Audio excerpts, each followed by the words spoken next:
Welcome back to the 10 Commandments of Leadership. This is where we do two main things, two primary objectives. Number one, we educate, equip, and empower emerging leaders with God thought leadership. And secondarily, what we do is we present current events and newsmakers in the light of best practices from the Bible. And what is the current news event? That is Wednesday. It's hump day. But more importantly, it is the first day of a new month. It is the first day of the fourth and final quarter of this calendar year 2025. And for those of you who work with and work for the government, it is the first day of your new fiscal year. So that has weight and has bearing as we move through trying to become better, more equipped, and more engaged and more empowered leaders. I read a recent global English editing article that sparked today's message because it listed 10 toxic leadership habits. And what are they? Arrogance, mismanagement, ignoring feedback, procrastination, lack of empathy, overpromising, inconsistent vision, failure to listen, resistance to change, and neglect of growth.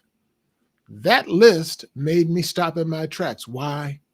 Because as a recovering egoholic, I saw myself in that list. And more importantly, I realized how directly those 10 toxic habits parallel the 7 steps of egoholism recovering, a process that I've lived and a process that I am still living and still seeking to manage. So today, we'll explore the mirror between toxic leadership and egoholism recovering. Between toxic leadership and egoholic recovering. Here's the parallel breakdown between the 10 habits of toxic leadership from that global English editing article versus our 7 steps of egoholism recovering. For example, the article talked about arrogance, and I pair that with our egoholism recovering step number 1, and that is to change lanes effectively, glance back quickly before driving forward. You see, ego swells when we forget where we've come from. However, glancing back keeps us humble. Here's another one. The article addressed micromanagement, which parallels with our step number 2. Dig deeply below the surface to uncover hidden truths, hidden treasures. Control stems from fear.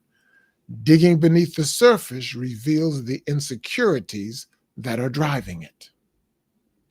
Next, ignoring feedback, the article talks about as a toxic habit. And we talk about it as step number 3, becoming an active listener. Leaders who refuse input shrink their impact, but listening enlarges trust. Try this one. Procrastination, parallel to our egoholism recovering step number 4. Grow up to be a child. Grow up to be a child. Children act without overthinking. Procrastinators delay because of pride or fear.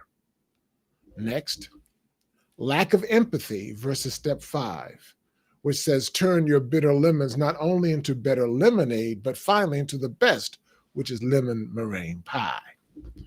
Hardship softens when processed or hardens us when it's ignored. Next, overpromising versus step 6, which is healing through revealing. When you hide flaws, you promise too much. Confession aligns words with reality. Here's another one. Inconsistent vision versus step number 7. Now that you know, go, elevate, and grow. Clear vision requires humility and forward momentum. And finally, failure to listen, resistance to change, and neglect of growth. These three together represent what I call ego inertia. Ego inertia.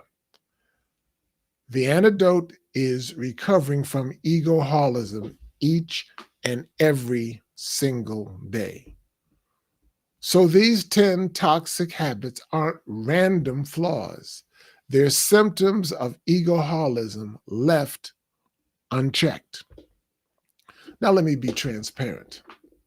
I don't speak about egoholism from some ivory tower. I speak about it as the world's first publicly acknowledged recovering egoholic. My spades, my SPAIDES, the shadows I carry are selfishness, procrastination, arrogance, impression mismanagement, disorganization, poor eye contact, and again, selfishness. These are my daily temptations. They are my hourly egoholisms. But based upon this article, two of my SPAIDES, two of my spades really jump out. That's procrastination and that's arrogance. Procrastination for me wasn't laziness. Procrastination was arrogance in disguise, thinking that I could wait until the last minute and then still deliver brilliance. And then arrogance? Arrogance showed up in subtle ways, needing to have the last word, over-explaining, or refusing to accept feedback. The Global English Education article did not expose other people. It exposed me. But here's the good news. Through egoholism recovering, these spades no longer run my life. They ride with me, yes, but they don't drive anymore. They do not drive me anymore. Let me pause to give you two quick stories. Don Shula, the legendary Miami Dolphins coach, enforced a 24-hour rule on his players and his coaches. After any game, win or lose, you had only 24 hours to either celebrate or sulk, then move on. That's egoholism recovering step number one. Glance back quickly before moving forward.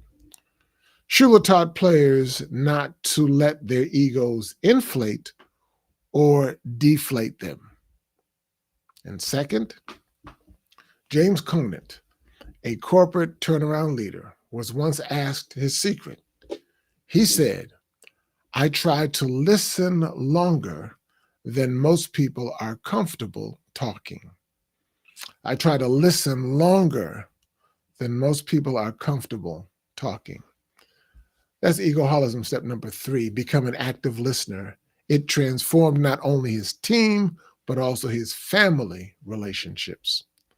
Now, these stories show how leaders outside the pulpit and outside the corporate boardrooms grasp ego management, even if they never called it what I call it, which is egoholism recovering. The ultimate model of balance is found in the Bible's Luke 2:52. And Jesus increased in wisdom and in stature and in favor with God and in favor with man. Notice, Jesus grew intellectually. He grew physically, spiritually, and socially. No toxic habits, no egoholism, just balance. For us recovering egoholics, we must daily check if our growth is lopsided or not. We can't let intellect outpace empathy or ambition outrun humility. So here's today's challenge. Look at those 10 toxic habits. Compare them to my 7 steps of egoholism recovering. And then ask yourself, what are my spades? What are my SPAIDES? My examples of selfishness, procrastination, arrogance, impression mismanagement, disorganization, eye contact poor, and again, selfishness. Write them down. Speak them out loud. Share them with a truth teller in your life. It works. Because until you name them, you will keep driving your leadership from the shadows. Until you name them, you'll keep driving your leadership from the shadows. Friends, leaders fail not because they lack skill, but because they fail to manage their egos. The toxic habits that we just read about are warning signs. The steps of egoholism are lifelines. And if Don Shula, if James Conant, and yes, even I, as a recovering egoholic, can grow through this, then so can you. Let's commit to it together. This has been the 10 Commandments of Leadership. I hope that you have enjoyed this presentation, and I hope that what it has done more than anything else is help to give you a jump start for this new day, but also this new month, this new fourth and final quarter of the year. And if you work for and with the government, give you a jump start for this first day of this new federal fiscal year. You can grow. You can reverse some negative trends in your life. You can reverse some of the toxic habits. I'm a living witness that it can work, but it is work. It's work, sure enough. It's work, but you can do it. And if anything that I've said to you today has been informative, has been inspiring, has been encouraging, then please like it, share it, and subscribe to it. And I'll see you tomorrow for the next episode of the 10 Commandments of Leadership. Bye-bye.